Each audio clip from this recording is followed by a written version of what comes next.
DDPI ಕಚೇರಿ ಆವರಣದಲ್ಲಿ ಮಹಿಳೆ ಮೇಲೆ ಹಲ್ಲೆ ನಡೆದಿದೆ. ಹಲ್ಲೆಗೊಳಗಾದಂತಹ ಸ್ವರ್ಣಲತಾ ಗದಿಯಪ್ಪಗೌಡರ್ ಕಾಂಗ್ರೆಸ್ ಮುಖಂಡ ಮೋಹನ್ ಹಿರೇಮನಿ ಹಾಗೆ ಸೋಮಪ್ಪ ವಿರುದ್ಧ ಆರೋಪವನ್ನ ಮಾಡಿದ್ದಾರೆ.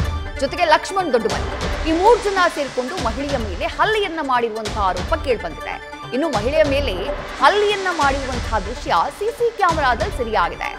ಧಾರವಾಡದ ಉಪನಗರ ಠಾಣೆಗೆ ಸದ್ಯ ವಕೀಲೆ ಕಂಪ್ಲೇಂಟ್ ಅನ್ನ ಕೊಡುವಂತಹ ಕೆಲಸವನ್ನ ಮಾಡಿದ್ದಾರೆ. ಸಿಸಿಟಿವಿ ಫುಟೇಜ್ ನ ಗಮನಿಸ್ತಾ ಇದ್ದೀರಿ.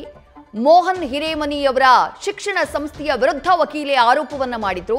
ಆ ಕಾರಣಕ್ಕಾಗಿ ಆಕೆಯ ಮೇಲೆ ಹಲ್ಲೆಯನ್ನ ಮಾಡಲಾಗಿದೆ. ಡಿಡಿಪಿಐಗೆ ಸದ್ಯ ದೂರನ್ನ ಕೊಟ್ಟಿದ್ರು. ಅದೇ ಕಚೇರಿಯ ಆವರಣದಲ್ಲಿ ಆಕೆಯ ಮೇಲೆ ಹಲ್ಲೆ ಮಾಡುವಂತಹ ಕೆಲಸವನ್ನ ಈ 3 ಜನ ಮಾಡಿದ್ದಾರೆ.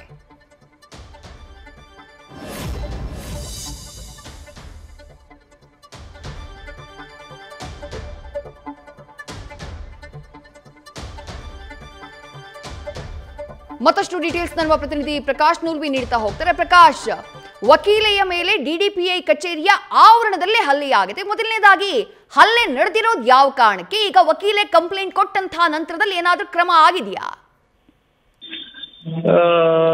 ವಿದ್ಯಾ, ಏನಂದ್ರೆ ಈ ಸ್ವರ್ಣಲತಾ ಗದಿಗೆಪ್ಪಗೌಡರು ಮತ್ತು ಮೋಹನ್ ಹಿರೇಮನಿ ನಡುವೆ ಮೊದಲಿಂದನೂ ಕೂಡ ತಂಟೆ ತಕರಾರುಗಳಿದಾವೆ. ಕಾರಣ ಅಂತಂದ್ರೆ ಈ ಮೋಹನ್ ಹಿರೇಮನಿ ಒಂದು ಸ್ಕೂಲ್ ನಡೆಸ್ತಾರೆ, ಸ್ವರ್ಣಲತಾ ಗದಿಗೆಪ್ಪಗೌಡರು ಕೂಡ ಒಂದು ಸ್ಕೂಲ್ ನಡೆಸ್ತಾರೆ. ಆದ್ರೆ ಮೋಹನ್ ಹಿರೇಮನಿ ಕಾನೂನುಗಳನ್ನ ಮೀರಿ ಈ ಅಕ್ರಮವಾಗಿ ಈ ಸ್ಕೂಲನ್ನ ನಡೆಸ್ತಾ ಇದ್ದಾರೆ ಅನ್ನುವಂತ ಆರೋಪ ಸ್ವರ್ಣಲತಾ ಗದಿಗೆಪ್ಪಗೌಡರದ್ದು. ಅವರು ಮೊದಲಿಂದನೂ ಕೂಡ ಇದ್ರ ವಿರುದ್ಧ ಹೋರಾಟ ಮಾಡ್ತಿದ್ದೀನಿ ಅಂತೇಳಿ ಶಿಕ್ಷಣ ಇಲಾಖೆಗೆ, ಸರ್ಕಾರಕ್ಕೆ ಪತ್ರಗಳನ್ನ ಬರಿತಾ ಇರೋದು, ದೂರುಗಳನ್ನ ಕೊಡ್ತಾ ಇರೋದನ್ನ ಮಾಡ್ತಾನೆ ಬಂದಿದ್ದಾರೆ. ಅನೇಕ ಬಾರಿ ಈ ಕುರಿತಂಗೆ ಅವರು ಬಹಿರಂಗವಾಗಿನೇ ಪತ್ರಿಕಾಗೋಷ್ಠಿಗಳನ್ನು ಕೂಡ ನಡೆಸಿದ್ದಾರೆ.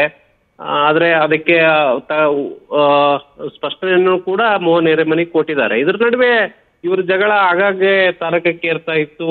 ಆದ್ರೆ ಈಗ ಕಳೆದ ದಿನಾಂಕ 5ರಂದು ಇದು ಕೈ ಮಿಲಾಯಿಸುವ ಮಟ್ಟಕ್ಕೆ ಹೋಗಿದೆ. ಅವತ್ತು ಡಿಡಿಪಿಐ ಕಚೇರಿ ಧಾರವಾಡದಲ್ಲಿರುವಂತಹ ಕಳೆದ 5ರಂದು ಡಿಡಿಪಿಐ ಕಚೇರಿಗೆ ಸ್ವರ್ಣಲತಾ ಗದಿಗೆಪ್ಪಗೌಡರು ತೆರಳಿರ್ತಾರೆ. ಅದೇ ಸಂದರ್ಭದಲ್ಲಿ ಈ ಮೋಹನ್ ಹಿರೇಮನಿ ಕೂಡ ಅಲ್ಲೇ ಇದ್ರು.